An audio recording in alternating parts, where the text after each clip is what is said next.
Hello, YouTubers, and welcome back to Go Figure Customs YouTube channel.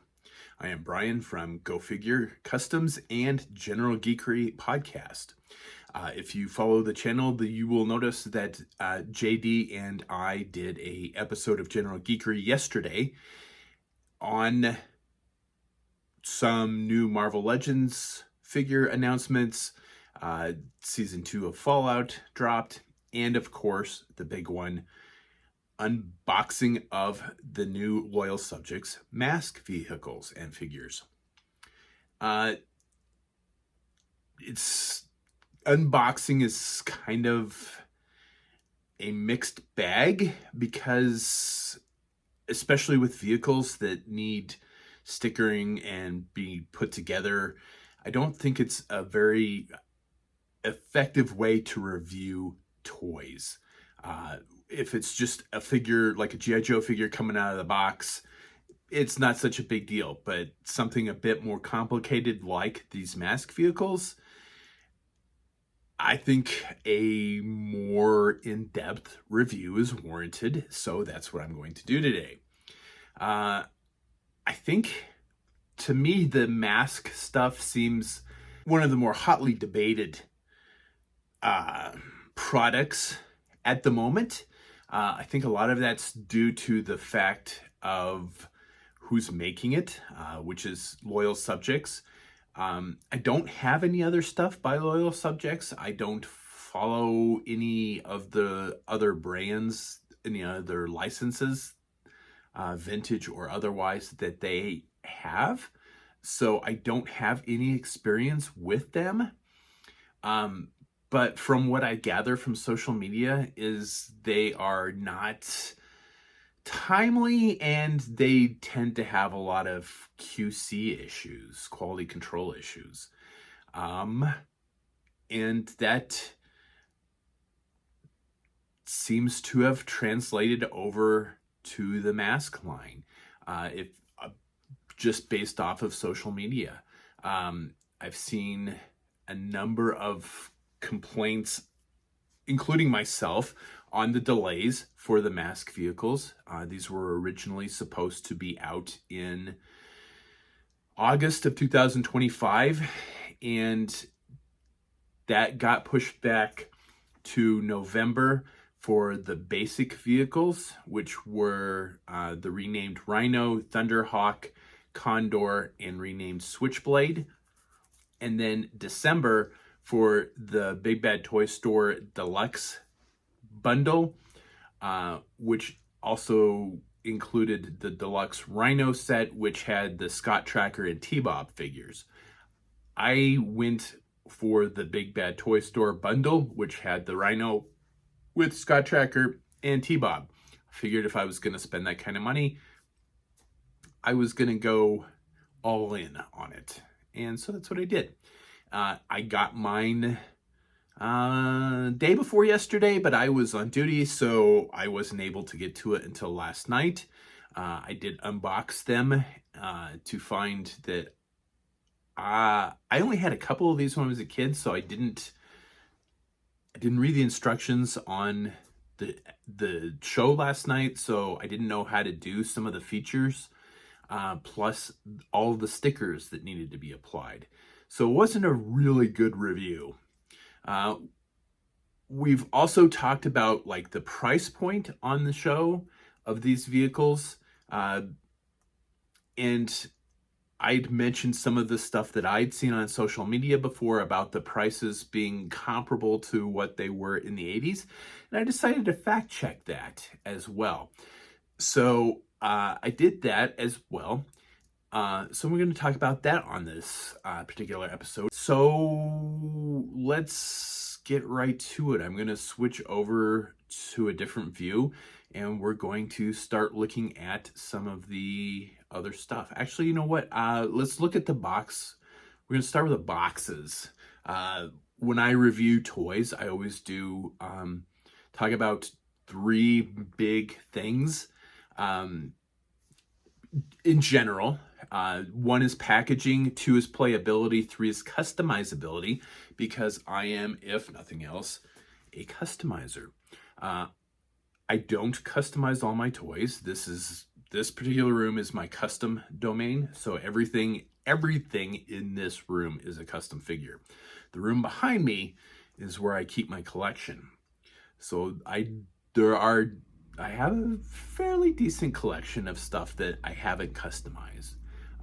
Whereas my co-host on General Geekery, JD, tends to do some sort of customization to almost every figure or vehicle that he has to make it work better for him.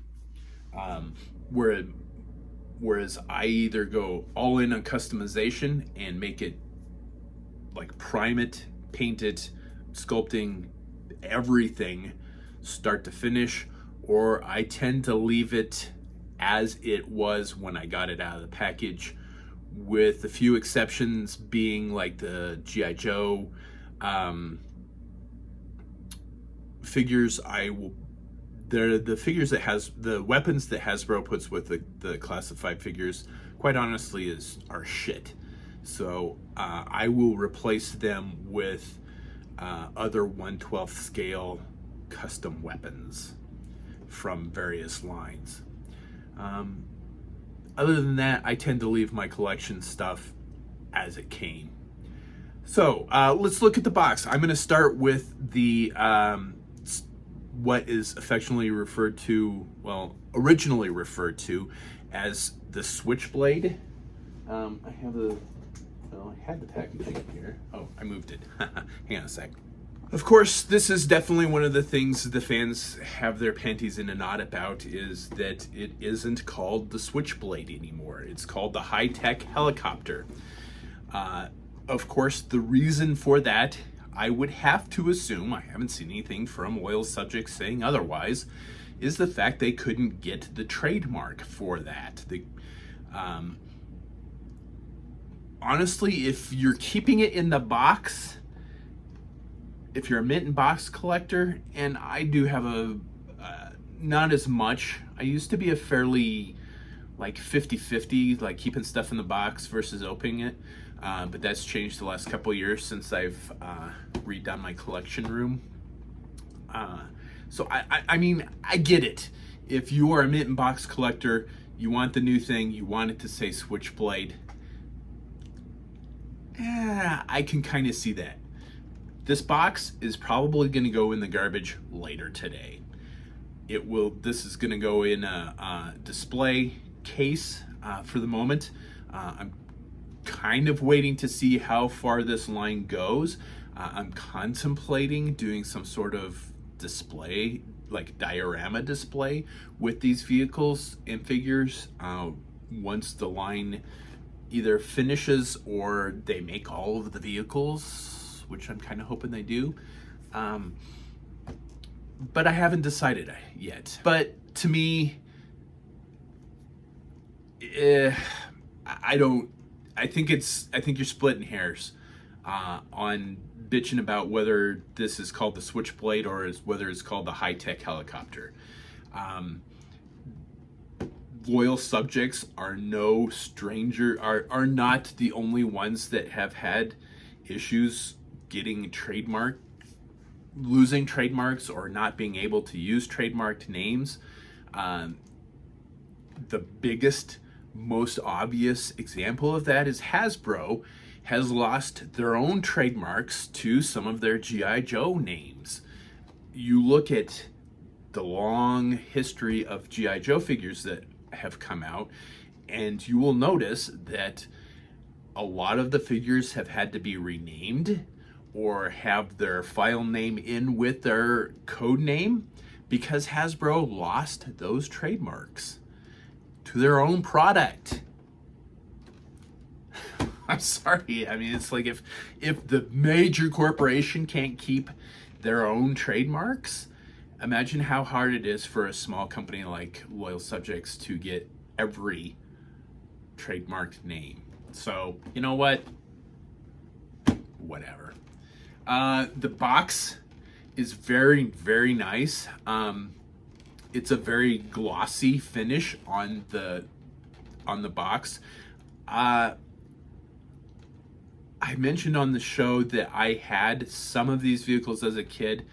I think most all of my stuff I got secondhand, either from trading with buddies or garage sales, yard sales, stuff like that as a kid. So I didn't have like I didn't have complete versions, and I didn't have the boxes, but I do remember seeing them on the shelves. I don't remember whether or not the boxes were glossy like this. I think I kind of remember them being more of a matte finish.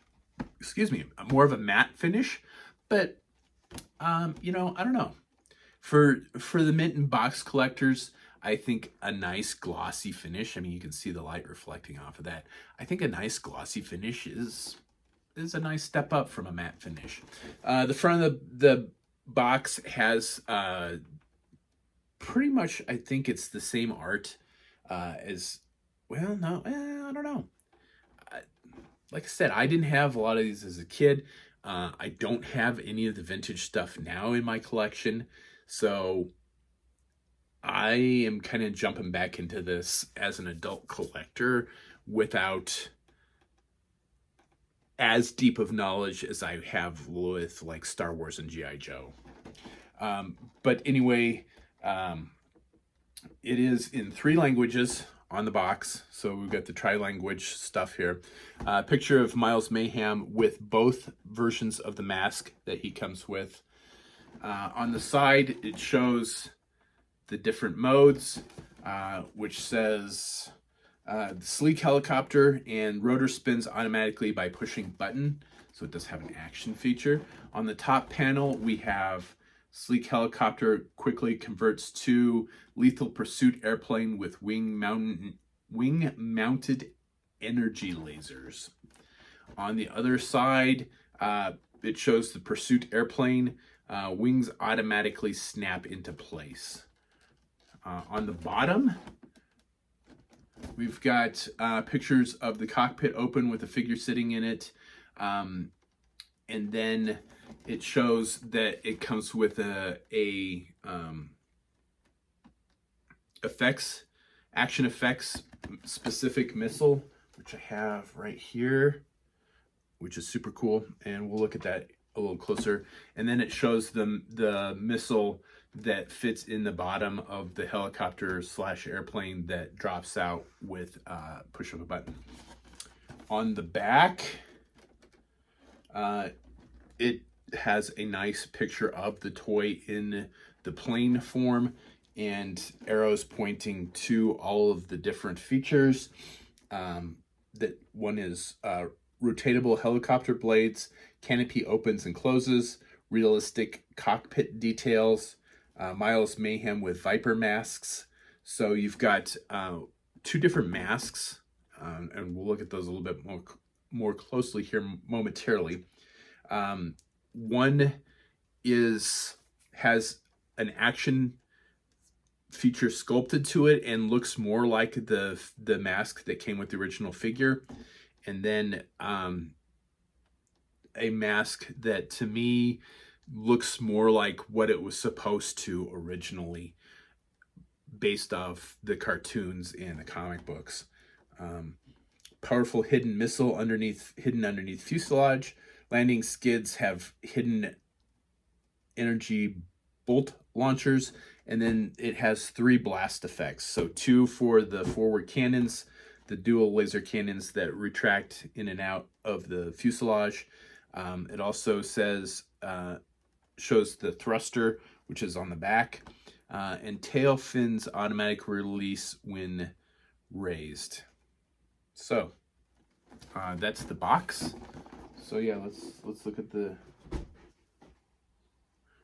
vehicle here. So what comes in the box is, I've got everything kind of spread out here just so I don't lose it. This is the blast effect for the missile that goes underneath the fuselage. I've put the blast effects on the vehicle here so you can see them. Those were not included with the original vehicle. In the cockpit, I have Miles Mayhem with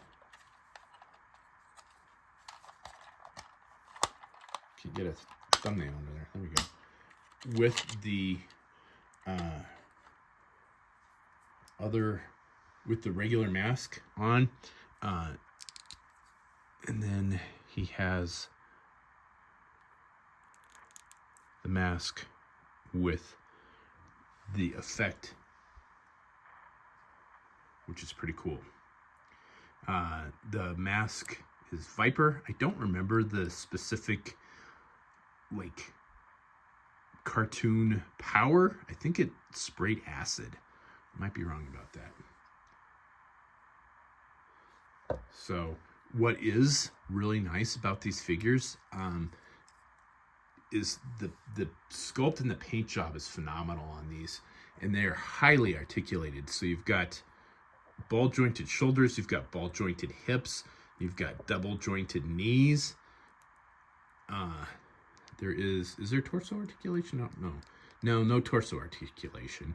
But these are, the original figures were 5 points of articulation, if I remember correctly, and they did not have eyes painted onto the figures, which is definitely one of the things that I see people commenting about now, is the level of detail on these figures is phenomenal.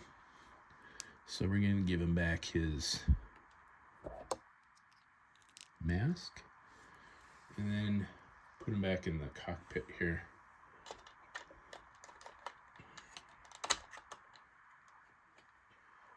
He fits in that cockpit just fine. I've seen people complaining that the figures don't fit in the vehicles. They fit mine just fine. The stickers, I had a hell of a time figuring out where these two particular stickers went. The instructions are not particularly clear on their health. They show two different views of the vehicle, and if those particular stickers are not in that particular view of that vehicle, they can be a bit difficult to figure out where they go. That being said, what's really kind of cool about these vehicles is there is indentation sculpted into the vehicle where the stickers go. So they don't just fit flat or flashed onto the vehicle. There is like sculpted indentations in the vehicle where the stickers go. I think that's pretty cool. You don't see that even on G.I. Joe stuff, even the like vintage stuff. So canopy closes. The rotor blade folds back over, box back in place.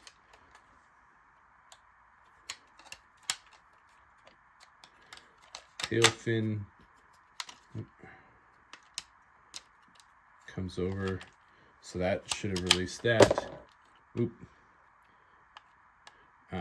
When those come forward, they push the cannons out, so I knocked off one of the adventure effects. And then those come up, and then there are spring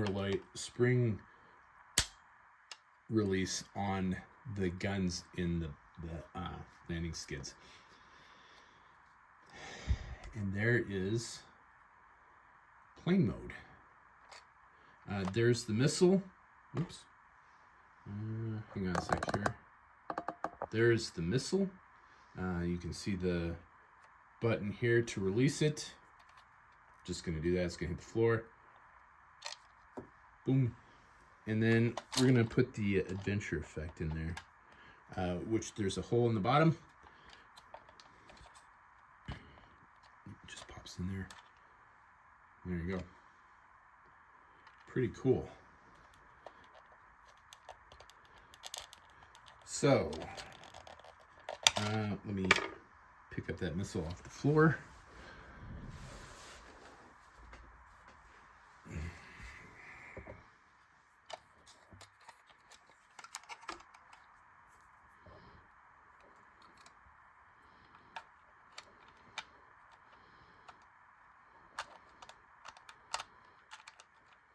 There we go. fits back in there.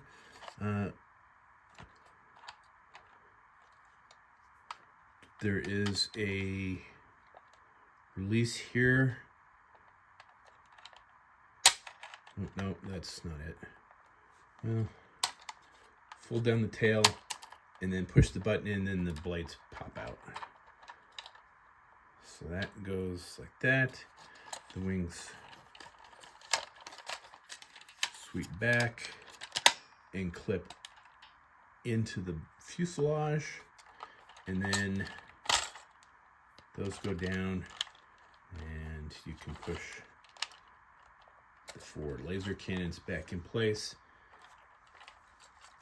and then it's back in helicopter mode. Oops. And then, yeah, there's a action feature for rotor blades. I didn't have this one as a kid, so I don't know how well it relates to the vintage one, but I sure like it. I think it's definitely a cool toy. I like everything about it. I don't have any complaints about QC issues on this that I've noticed. I don't have any problems with mine. Mine's not broken. Like I said, I had to look at the instructions to see how to transform it properly and not break something. Just because I didn't have the vintage one when I was a kid, so I wasn't sure how to put everything together and get it to transform. And put the adventure effects back on the blast effects back on the weapons, and there you go.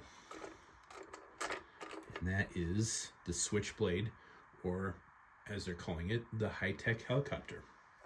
So the masked Switchblade originally came out in 1985. The original retail price was anywhere from about $16 to $25, depending on where you bought it from.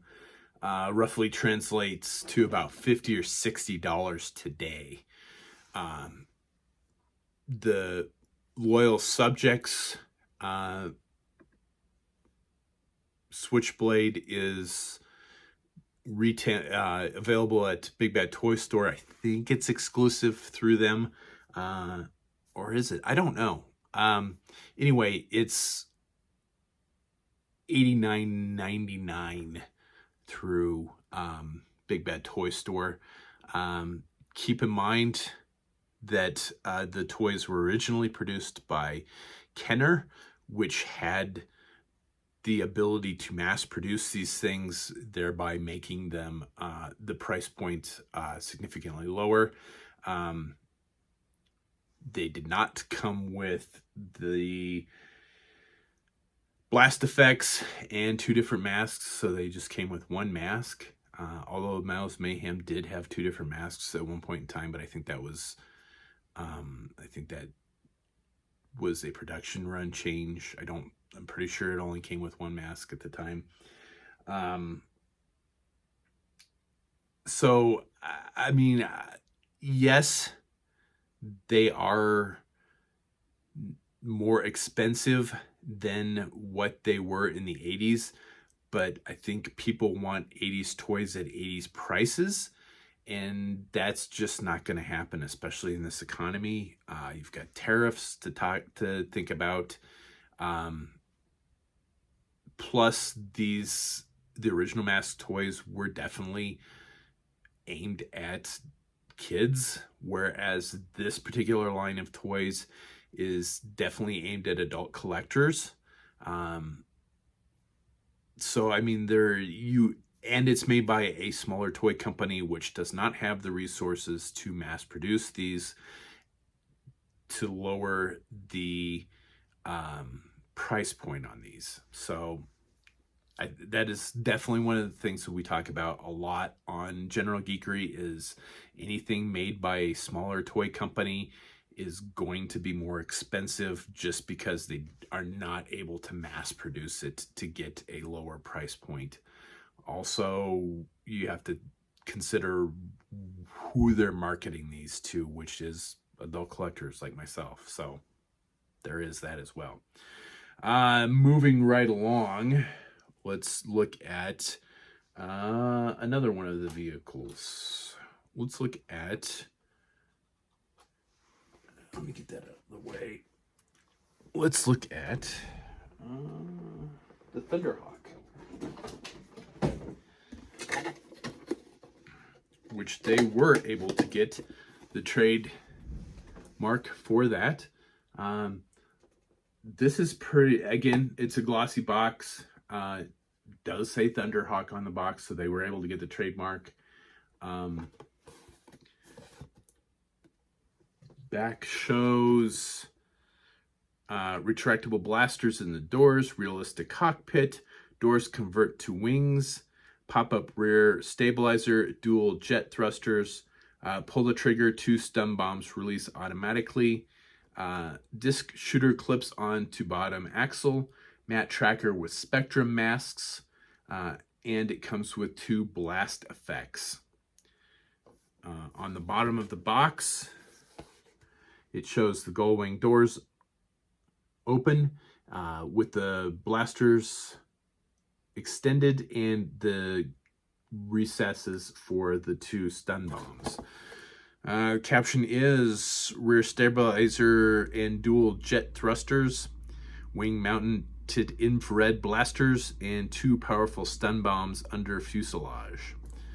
On the side, it shows the cockpit in a picture of the vehicle with doors retracted and the stabilizers down, and it says realistic cockpit with flight belts. So it does have seat belts in this thing. I don't remember. I did have this particular vehicle as a kid. I didn't get it brand new, so I don't remember having the matte tracker figure with it, and I don't remember there being seat belts. That doesn't mean there wasn't seat belts in there. And then the caption on the bottom is ordinary sports car.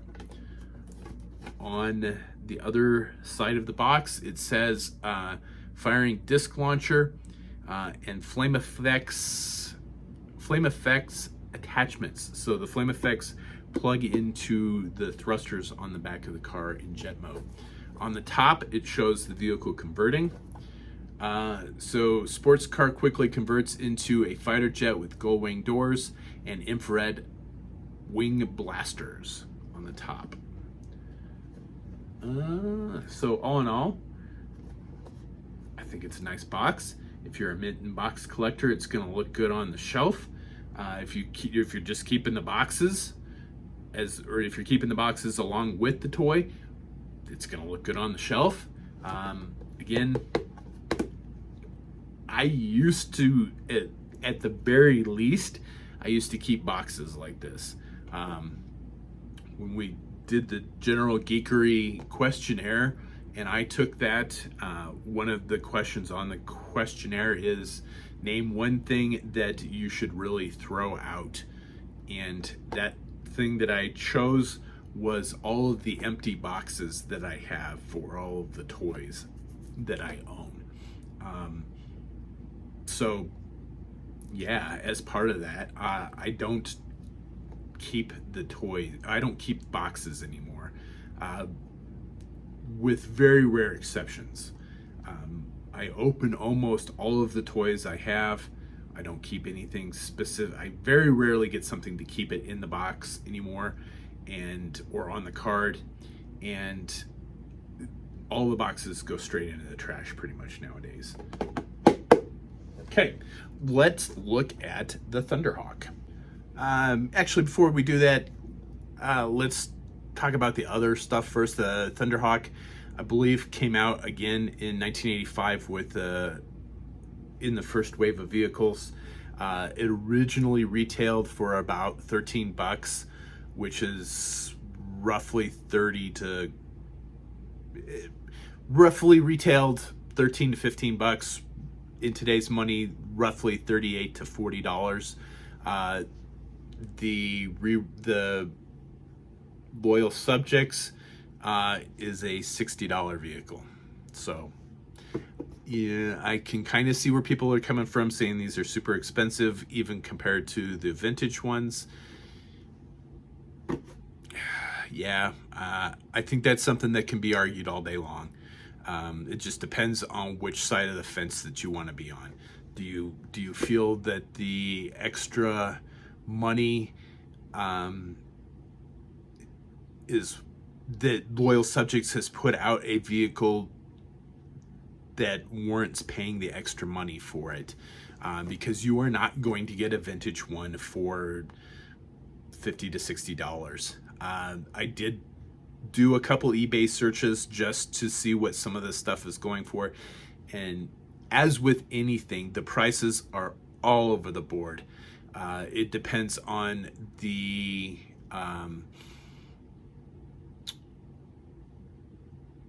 completeness of the vehicle, whether or not it has the figure, the mask, and the accessories, and whether or not all of the action features still work.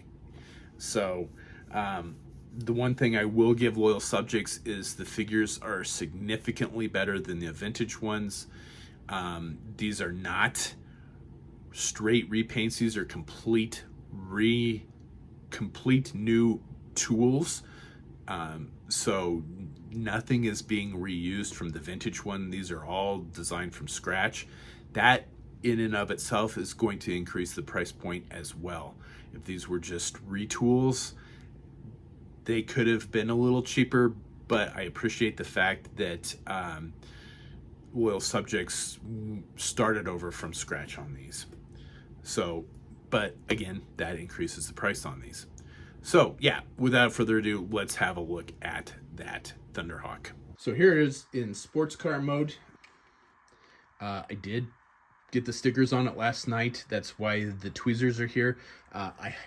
Anytime you're doing water slide decals or putting stickers on, I highly recommend having a nice pair of needle nose tweezers, also affectionately known as forceps.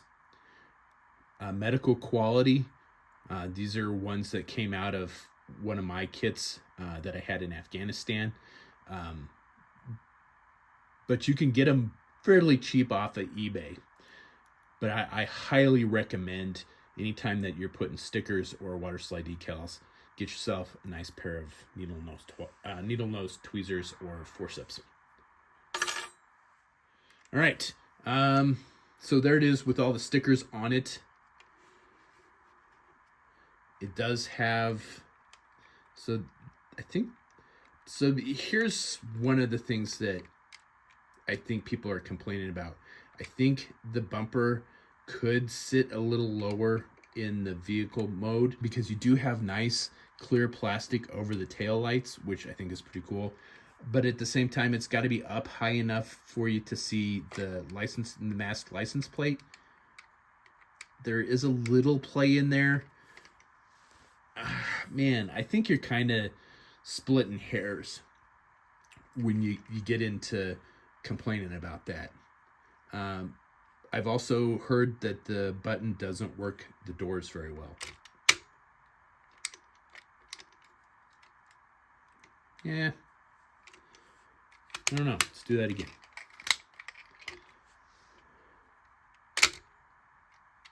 Yeah, I don't know. It works just fine on mine.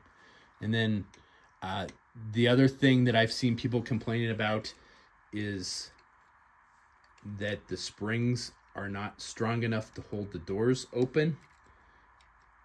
Yeah, I can kind of see that too. I think they could have used better springs to hold those doors open, and that would have not gone amiss. But I have to say that I did have a Thunderhawk as a kid, and the doors were super droopy on mine. So the blasters pull out.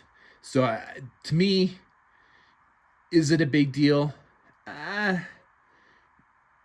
It's something that I think they could have probably predicted was going to be an issue and fixed in the initial production run by using stronger springs. I'm hoping that they'll fix that in QC, but at the same time, it has a certain nostalgia feel to it. Like, yep, that's how it was when I was a kid. That's how I remember it. There it is with the, see the engines there. So we are going to, your thrusters are the trigger for the bombs on the bottom. So when I push in the blast effects, it's going to drop the bombs, which I'm not sure are in there right now, because I think I dropped them on the floor last night. Because I see one sitting on the table right now, so I'm not actually sure where the other one is, but it's here somewhere. Yeah, so it's missing both of the bombs right now. And I only see one on the table, which means there's one on the floor somewhere. But luckily I haven't vacuumed and the dogs don't eat stuff, so I'm not too worried about it disappearing. But there you can see that's how it fits in. And with the blast effects, I do have the seatbelt. It does seatbelt on. It does plug into the seat. I wasn't going to plug it in just because I'm going to take the figure in and out. This is one of the vehicles that I'd seen people complaining, saying that their mat tracker does not fit in the vehicle very well. Looks like he fits in there just fine to me, even with the mask on. So we'll take him out. That is, I've got him with the more accurate mask as opposed to, and there he is without the mask. And yeah, man, he looks just like he did in the cartoon. Man, I think they did a fantastic job with that likeness. And then here he is with the more toy accurate mask that has the blast effect. So we'll give him back his original mask, or the mask that I like at any rate. And then there's the seatbelt plugged in, just for shits and giggles. So quality control, yeah, I think they probably could have used a better spring for the doors. But again, same time, sure hits the nostalgia button pretty fucking hard seeing the droopy doors on it. So do I care? Not really. This is the additional piece of equipment. There are levers on both sides. You push them back and pull them down. And then the release is on the bottom. It's pretty hard not to grip it somewhere and not trigger it. So, so it's pretty hard you got to grip it just right. And then it has 2 mines in there, and they do shoot pretty well. And then, yeah, it just slides on to. So there it is with the launcher in place. I think it's a neat addition.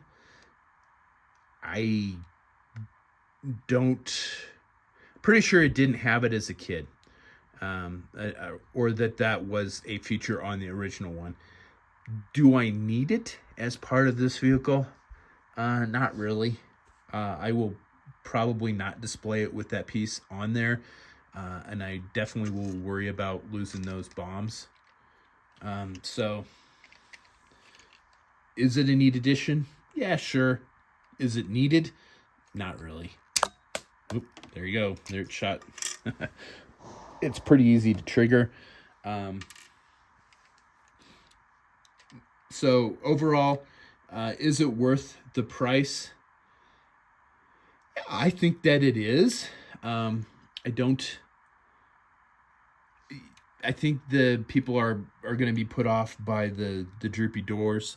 But again, I think that's something that probably will get fixed eventually. I hope. But yeah, overall, I think it is a solid toy. The playability is definitely there. Again, I always kind of touch on customizability. I don't, I wouldn't particularly customize any of these vehicles, quite honestly. I have seen on eBay, one particular eBay seller is doing custom sticker sets, which doesn't surprise me. I mean, there's custom sticker sets for G.I. Joe, for Transformers. I think even Star Wars vehicles you can get custom sticker sets for. So that would be about the only customization that I would do, would be to get upgraded sticker sets for this. I saw them specifically for the Rhino. I did not look to see if there are other sticker sets for other vehicles. I would assume that there are. Anybody that's making money on something like this is not going to be stupid enough not to make sticker sets for all of the vehicles. And I would have to assume that the guy's going to, at some point in time, make sticker sets for the Loyal Subjects vehicles, because why would you not? Why would you miss that business opportunity? So yeah, let's just do the push the thruster and drop the bomb. There you go. And yeah, I've got the other bomb here somewhere. It might be upstairs, honestly, because I took them upstairs to put stickers on them last night. So there you go. There is the Thunderhawk with Matte Tracker and the two Spectrum masks. All right. The next vehicle we're going to look at, a little crooked there, is the Condor, which is the green motorcycle that turns into a helicopter. This personally was one of my favorites as a kid. From the cartoon, the characterization of the pilot, which his name was Brad Turner. He was a rock star at the time in the comics and the cartoons. The vehicle was super cool as far as I'm concerned, and his mask was Hocus Pocus, which I believe created holograms, if I remember correctly. I wasn't able to find a specific original retail price. I would also, at this point in time, like to thank maskforce.com for providing a lot of the information that I'm using, including some of the original retail prices. It's a very detailed website, so I'd like to thank them for helping me put this particular episode together. From what I was able to find from them, the original retail price was about $6 to $8, which translates roughly today to about $18 to $20. The price at Big Bad Toy Store for the new one is $34.99. So yeah, there is definitely an increase in price compared to the 80s ones. So again, you've got to figure out where is it worth it to you. Again, that particular vehicle came with one figure, one mask. The Loyal Subjects do have the blast effects and two masks, and the figures are significantly more detailed, with more articulation and better paint apps. To me, my opinion is, yes, they are expensive, but you are getting what you're paying for. So I don't particularly have issues with the increase in price. So let's look at the box real quick. One of the things that I do like about Loyal Subjects is they looked at what the original box looks like and just copied it straight. I mean, it is, they did a good job with the graphic design on the boxes. I mean, this is what it looked like when I was a kid. I like I said, I had the toy when I was a kid, but I didn't have it new. I traded for it. I got it at a yard sale. I don't remember which. On the front, we've got a picture of the art with Brad Turner with the two masks and the vehicle in motorcycle mode. On the side, we've got it. It says smoke effect, which goes on the back tire. Blast effect attachment, which goes on the front of the goes on the cannon and the headlight. On the side, we've got the rotor blades turning and dual hidden laser on landing skids. On the top, we've got the vehicle transforming. It says sleek motorcycle quickly converts to one-man chopper with rotating blades, rear wheel, and hidden skid lasers. Nothing particularly on the bottom. And then the back shows the vehicle in the helicopter form with the with Brad Turner and the two different masks, and then the two adventure effects. Front has the two different pictures of the vehicle in both motorcycle and helicopter form. So that's the packaging. We talked about what the cost was originally and what it is now from loyal subjects. Again, a quick eBay search shows the prices pretty much all over the board. You've definitely, you can get it fairly cheap, incomplete. You can get it for fairly reasonable price, complete, but not in great condition.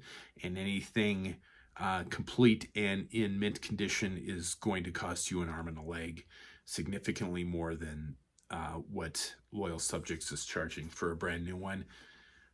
So I think to use vintage prices to compare to a new retail release for this particular toy line is not necessarily the best metric. That's my opinion. But you know what? Let's have a look at this vehicle. There's the Condor in motorcycle mode.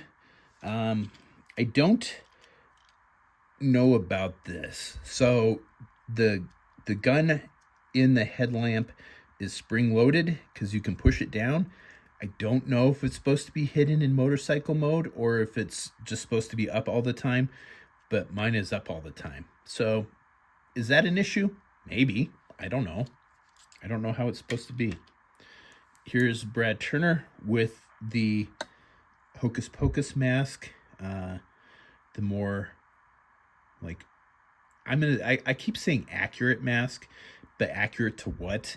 The cartoon maybe? How it's supposed to be originally? I don't know. There he is without the mask. And then the more original toy accurate mask, or long version, I think they're calling them, with the adventure effect sculpted onto it. I think that's a cool feature. If I was doing dioramas and photography, I think this would be a nice little feature. But since I'm just displaying them, you know, I don't need it. I don't hate it, but it's definitely something, you know, I don't need it. Here is the adventure effect for this. So it just sits in there, and then you've got the smoking tires. I think that's pretty cool. Again, definitely something for photographers and diorama builders. And I had to find, I didn't even notice that I was missing the adventure effect for the front, but there you go. That's what it looks like with that on there. So let's transform that real quick. Back tire just pulls out. This pushes forward and clicks into place. And then the rear tire clicks into place. the rotor blades unclip from the body. And this is how I remember it transforming as a kid.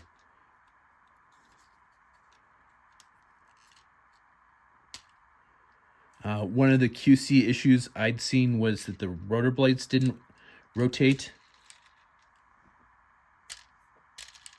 Mine rotate just fine.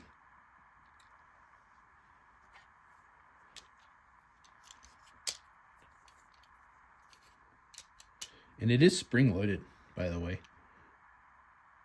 So, I'm not exactly sure why it needs a spring, but it does. It has one. So, there you go.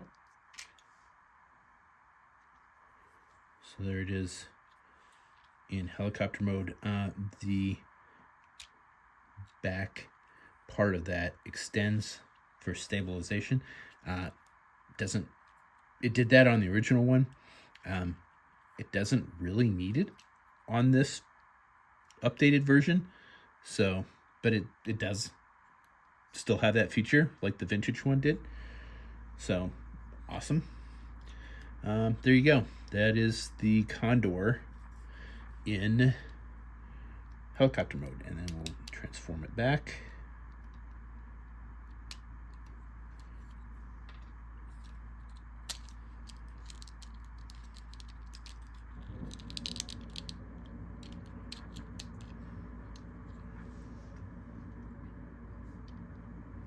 And there it is in motorcycle mode. Like I said, it'll stand on its own without the kickstand down, but the stabilizer can work as a kickstand as well. So I mean, that is some playability and functionality to it. It doesn't really need it since it's so stable, but there you go, it has it. And then yeah, you see the gun stays up even in motorcycle mode. I don't know if it's supposed to do that. I don't see anything that would retract it, but I don't know. That might be something people are complaining about. But there is the Condor. Okay, last but not least is the Rhino, or as the loyal subjects are calling it, Mobile Defense Unit. Clearly they were not able to get the trademark for that. Original retail price was anywhere from about $20 to $35, which makes it about $60 to $80 in today's money. And the loyal subjects version, depending on which one you get,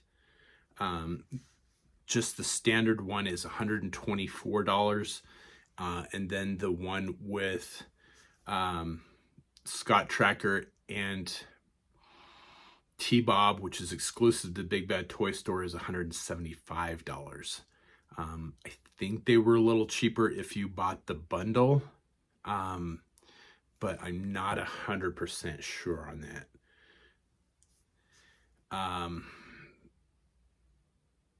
So yeah, I mean, there is definitely a big price jump there. Whether or not it's worth it, that's up to you. So let's look at the box real quick, and then we'll look at the vehicle. So I did get the Big Bad Toy Store exclusive one with Scott Tracker and T-Bob, because I figured, why the hell not? If I'm going to spend the money, let's just go all in. So here's the original. Here's the box. Got the figures and then the bonus. There was a Scott Tracker T-Bob figure for the original mask line. They were sold kind of as an accessory pack. And I don't know what the original retail price on that was. I can probably figure that out here pretty quick in a second. Picture of the vehicle in semi mode, and then of course the original art. On the side, we've got a picture of the powerful winch cable and hand crank, the fires missile at touch a button, And scanner swivels 360 degrees. I didn't know it swiveled, actually. So there you go. I thought it went up and down. I guess it goes around and around too. All right, I didn't know that. On the other side, it says powerful front-mounted vibration cannons. Those are the smokestacks that fold down, as well as the bumper, the grill that pushes out.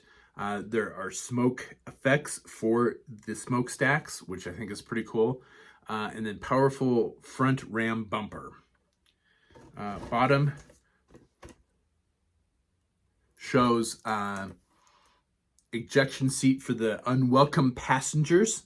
I didn't know it did that until this morning when I was playing with it. And computer command center inside sleeper unit.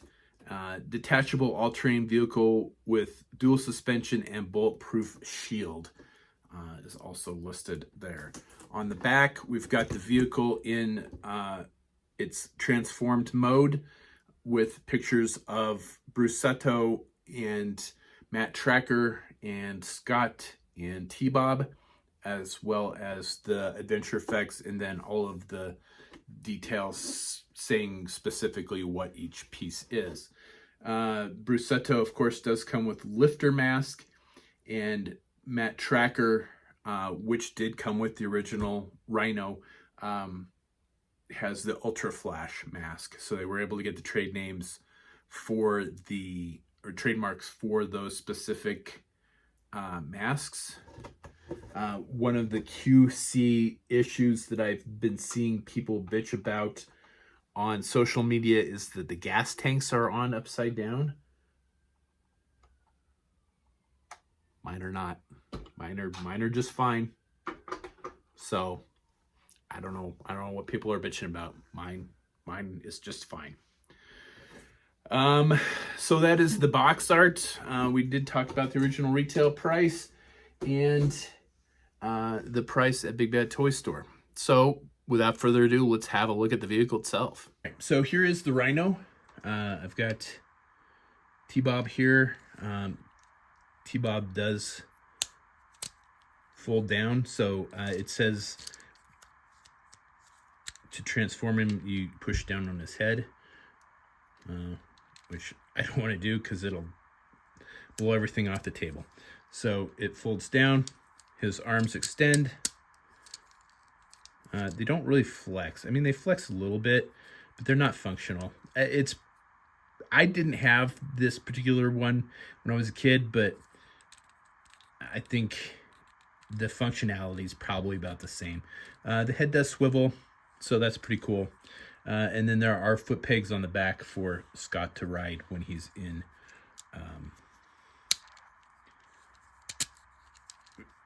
like tricycle mode, I guess.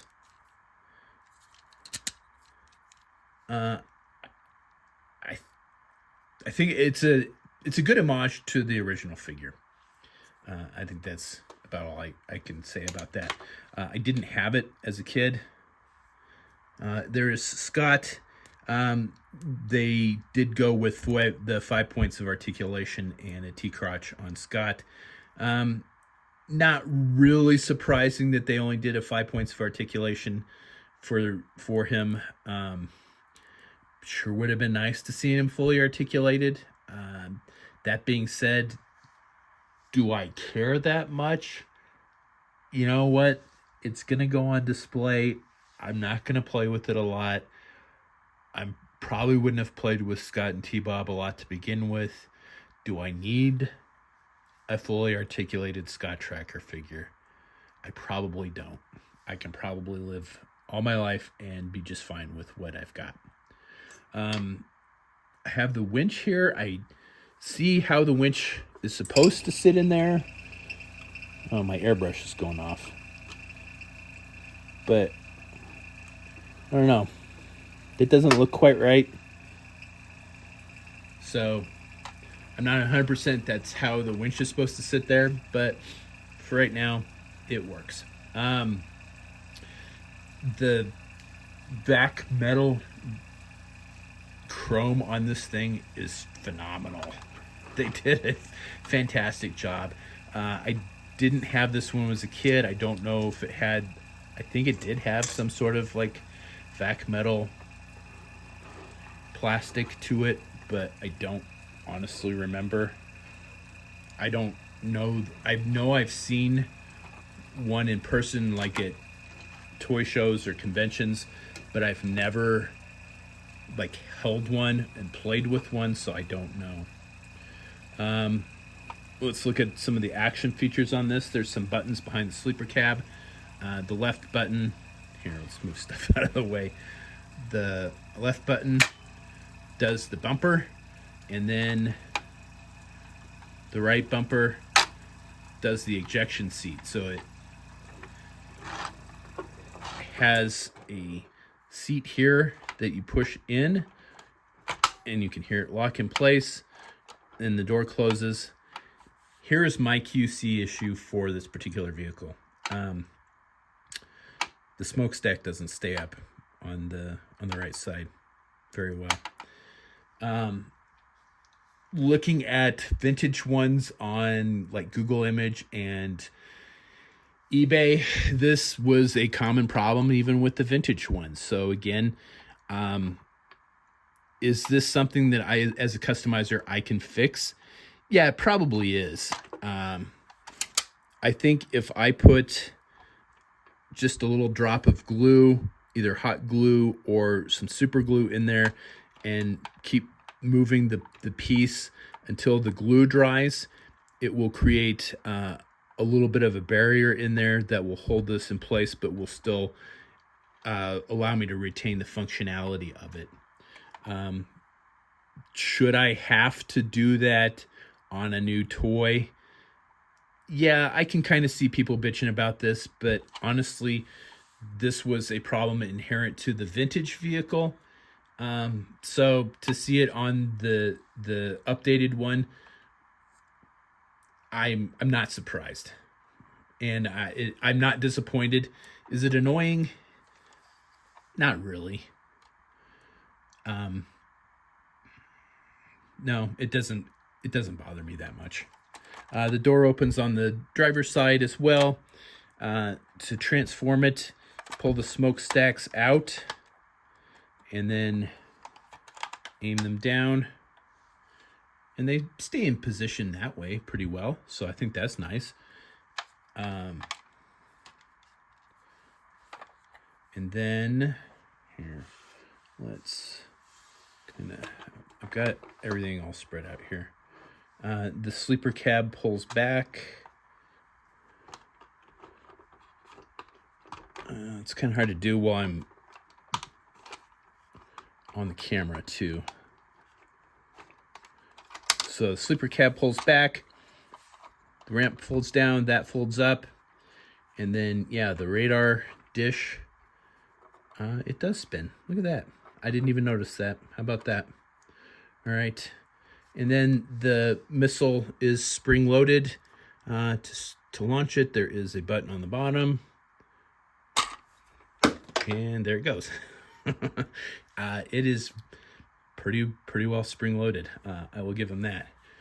Then at the back, the hatch pops up where somebody can sit in the vehicle. So we're gonna put Bruce in there real quick. Okay, Bruce sits in there. That does pull out. Here, I'm just gonna take it off camera to pull it out so I don't drop everything, because it's on there pretty good. I wasn't sure how to take it apart last night, and I wasn't sure if there was like a spring release for it or if it just popped out, but it just pops out. So there is Bruce in the like all-terrain version, or the all-terrain buggy bit thing. The mud flaps go up and down. Again, there's a winch in the back of this. It's functioning, so there is rope, and it's on a barrel, and then it has a hand crank. So I mean, the winch does function. The barrel, the hook, and the hand crank are all the vacuum chrome, so I think that's pretty cool. And then, of course, we have Brusetto with lifter mask, which is on there pretty good. the likeness. Oh, the likeness is really nice. Looks just like he did on the cartoon. I think that's fantastic. We've got the other mask with the more toy accurate mask with the adventure effect on it, which looks really cool. My I wouldn't say it's a complaint, but for the price, what I would have liked to have seen them do is include an Alex Sector figure. Because if you remember the cartoons, Matt Tracker didn't wear this costume very much. He wore the other costume with the other mask and was in the Thunderhawk all of the time from the cartoons that I remember. So Alex Sector was in the Rhino all the time. So I would have liked to have seen an Alex Sector figure with this set, especially for the price. Alex Sector came with an adventure pack originally, so I'm hoping at some point in time that they'll touch on the adventure packs to get some of those like main characters in, but I don't know. We'll see. So there's Brusetto with the Lefter mask. Here is Matt Tracker. Again, the likeness is fantastic, especially in the scale. And then with the Ultra Flash mask. There you go.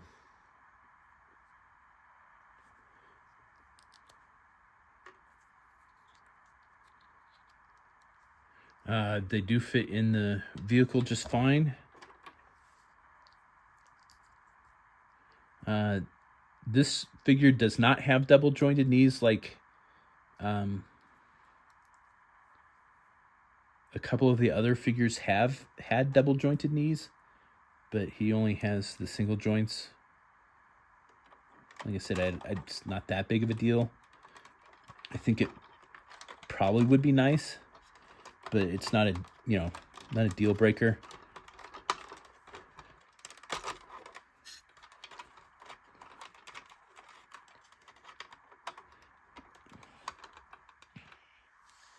And yeah, he fits in there.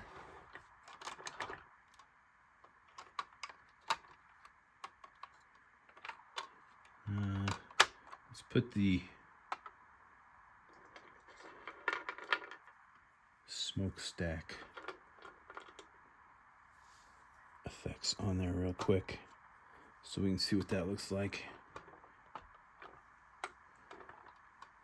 There you go. And yeah, that just makes the thing even more top heavy. And then we can do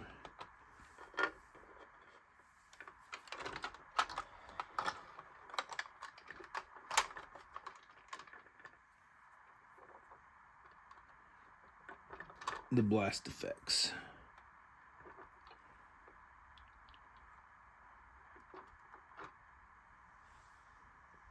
I'm just kind of sitting on there. That's not on there very well.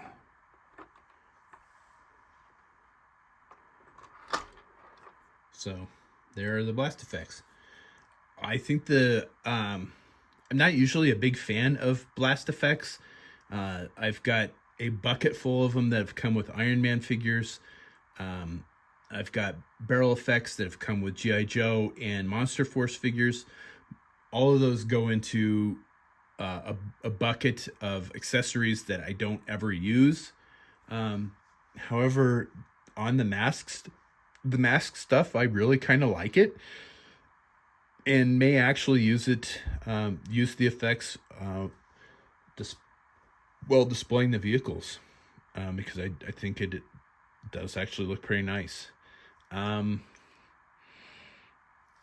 Again, the only QC issue that I really have with this vehicle is the smokestacks don't stay up very well, but I think even the vintage ones suffered from that problem. So I think that's something I can fix. I'm going to look into that after I get done making videos and see if I can fix it myself, because I think I can.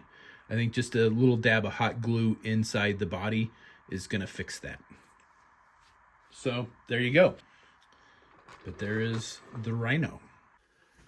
There was one other last piece of information that I wanted to touch on real quick. On yesterday's episode of General Geekery, I had mentioned that the Loyal Subjects had done a 40th anniversary version of this first wave of vehicles, which includes the Condor, the Rhino, the Switchblade, and the Thunderhawk, and they have done them in black with gold accents, and they do look fantastic. I really would have liked to have had a second set of them, but as expensive as they were, it was cost prohibitive for me to pre-order that set. Those were available for pre-order up until the beginning of September of this year. So if you missed out on that pre-order, you are going to miss out on those that particular set of vehicles. But I had mentioned on the show that we didn't know when those were coming out.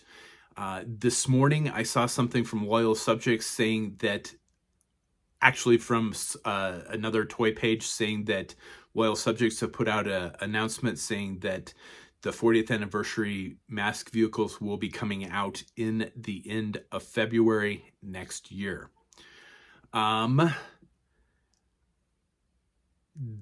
The person that had posted it was bitching and saying that they hoped the delay would be due to them fixing some QC issues that are prevalent with this line.